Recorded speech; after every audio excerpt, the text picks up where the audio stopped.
Some time ago I got my Nikon D3100 and I promised to make some videos on just the logistics of the camera. So today we're going to get started, a little tardy, and I'm going to make good on some of those promises.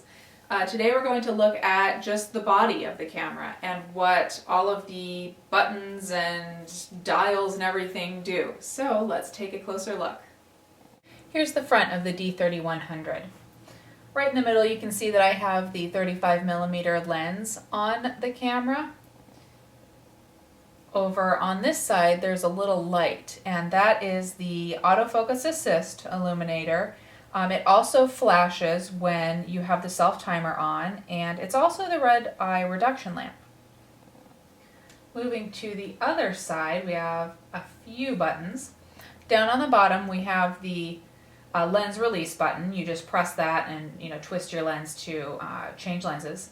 You also have a function button. That function button is programmable to a couple of different things, which I'll talk more about that when I do a video on the menus.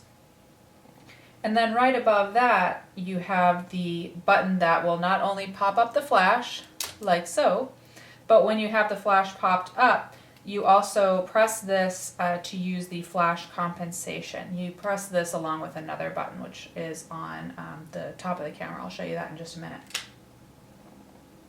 Now on the top of the D3100, right in the middle you have the Hotshoe. The camera does come with a plastic Hotshoe cover, which I have no idea where mine is. So I just leave it empty, leave it naked. Right here we have the mode dial. The D3100 has the range of regular DSLR modes: manual, aperture, priority, shutter priority, and program mode. It also has a guide mode, which tells you about the camera, and an auto mode, as well as a whole bunch of different scene modes. And you just turn that depending on how you want to set your camera. You also have a release mode selector on the side of that. It's just a little switch here. You have single, continuous, self-timer, and quiet mode, which the quiet mode actually just makes your camera a little bit quieter. The mirror doesn't slap down quite as loudly. You also have the exposure compensation button, which you see a little aperture drawn above it. That is so that when you are in manual mode, this camera only has one command dial, which I'll show you in a minute. That's on the back.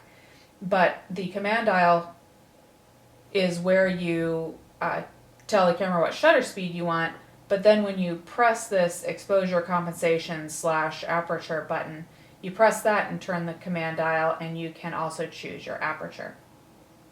There's also the info button. There is another info button on the back of the camera, which I'll tell you when we get back there, but this info button is just so you can see how your camera is set up.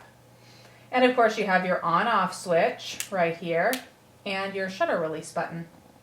Now on the back of the D3100, starting on this side, the top button is the playback button, so you can see the photos that you have taken. Next down is your menu button. That's obviously how you get to your menus. The next two down are the zoom out and zoom in buttons. Those will enable you to zoom out or zoom in on photos that you have on playback, or it will also allow you to dictate the number of photos or thumbnails that you see on your LCD screen when you press the play button. And then last but not least down here you have the info button, which, similar to the info button on top, you can press it once to see how the camera is set, but then you can press it again to actually change the settings on the camera. Then on this side we have a diopter adjustment control right next to the viewfinder. We obviously have this lovely LCD screen. You have the auto exposure lock and autofocus lock button, which has a little key above it. That is the, they call it the protect button. That is when you're in playback mode, when you've got a photo up on your screen, you can press this button and you'll see this same little key show up on your LCD screen, and that will protect that photo from being deleted within the camera. Unless you format the card. Then it will be deleted and forget the whole protect thing. Next, we have the command dial, which I talked about before. That's how you change your shutter speed or your aperture. Right here you have your live view dial, which you just click this and you can go to live view, click it, and your live view is off. In the middle of the live view little switch here is your record button. That's just on and off for when you want to record a movie. Below that you have your multi-selector with the OK button in the middle. The multi-selector is, serves a variety of purposes. You navigate your menus in there. If you are zoomed into a photo on your LCD screen, you can move around within the photo using this. It serves all kinds of purposes. When you're in your info screen, you can move around there. Obviously, the OK button is kind of like enter. And then you have your little trash can button. That is how you would delete a photo that you've taken. And you've got a little speaker over here as well. Now, if we look on this side of the camera, you have your card slot.